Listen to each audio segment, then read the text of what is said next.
On fait pas d'émission en direct, nous, pour la promo. On n'en a pas. Toi, on a 7 à vous, je crois. Oui, bah c'est direct.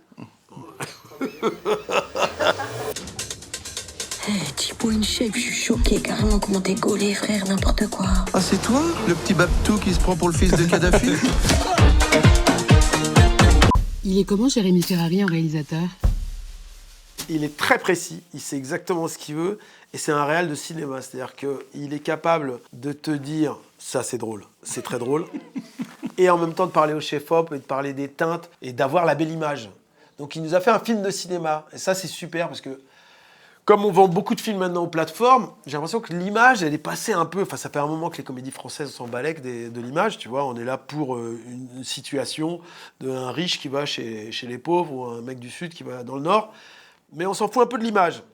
Je suis en train de citer quelqu'un. Lui, c'est un truc auquel il veut faire attention. Donc il se prend la tête avec un chef-op, qui n'était pas mon pote, hein, ce chef-op, parce que justement, il bossait l'image à mort, et que moi, dans ma tête, c'était « Non, mais vas-y, viens, on se marre, on se marre ». Mais non, il prenait le temps de faire l'image. Donc voilà, il a réussi à allier un truc que je trouve... En plus, il fait de l'action. Donc il fait des trucs que je sais pas faire, moi, donc je regarde. C'est un vrai cadeau d'avoir Eric et Laura dans le film. Je suis très sincère. Parce Surtout que, moi, surtout moi. surtout Eric, quand tu fais un premier film, c'est dur d'avoir des acteurs déjà très en place qui te fassent confiance, tu vois, c'est pas évident. Surtout sur un scénario aussi what the fuck. Et à chaque journée de montage, donc, qui a duré longtemps, parce que j'ai monté 9 mois quand même. T'imagines le ouf. Je sais Quand il sortait... Tu sais comment ça a terminé? Trop de lumière. Tu sais comment ça a terminé? Non. C'est le monteur. Il m'a dit, arrête, Ouais. le film est fini. Parce Arrête. que j'avais pris des Non. journées de montage. Non, ferme cette porte. J'avais pris des journées de montage et je regardais le film. J'avais plus rien à dire parce que j'avais tellement retourné tout dans tous les sens que Qu'est-ce que je pourrais je savais encore plus quoi dire. Mais il m'a dit, mais Jérémy, Ah c'est ouais, fini. dingue. Faut rentrer chez toi, faire autre chose. Lance-toi dans un Non, autre il va projet. jamais sortir, ce film.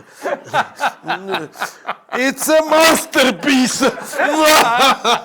C'est Frankenstein, le mec. Il était en train de fabriquer un humain dans sa tête. Ce que je voulais, c'est qu'il soit fier d'être dans le film. Et ça, c'est un truc vraiment important pour moi parce que je veux qu'il se dise, enfin, il te donne quelque chose. Un acteur, quand il te donne son image, il te donne son temps, il te donne son talent. Donc, pour moi, c'est précieux, il faut en prendre soin. Et donc, entendre ça, ça me touche beaucoup. Je suis très sincère, c'est le truc le plus incroyable que j'ai vécu dans ma vie. Le plus fou, le plus...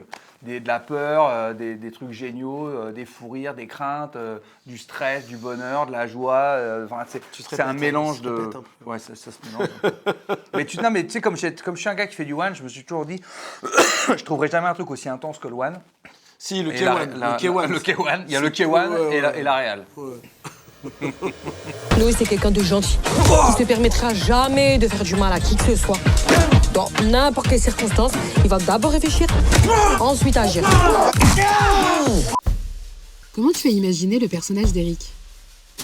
Au départ, j'avais écrit Noé. Zulika, je l'avais écrit pour Laura Felpin, je l'avais déjà dans la tête. Et le personnage de Ryan, au début, je ne savais pas. Et on a cherché qui pourrait interpréter. Eric Judor est arrivé en conversation, j'ai dit évidemment. J'ai appelé Eric, qui m'a fait des vannes pendant 1 heure au téléphone. À la fin, je lui ai dit, au fait, je t'appelle pour te proposer un film. Je peux te parler? Ouais, attends, c'est un Chinois, un Américain. Arrête, Eric. Eric, j'aimerais te parler. Je coupe la caméra. Mais c'était pas loin de ça quand même. Et je lui ai envoyé le scénar et il me dit, mais les dates de tournage, ça passe pas parce que normalement, j'ai un film là. Il a lu 20 pages, il m'a rappelé, il m'a dit, si tout le film est comme ça, je décale le tournage pour faire ton film. Et il m'a pas rappelé.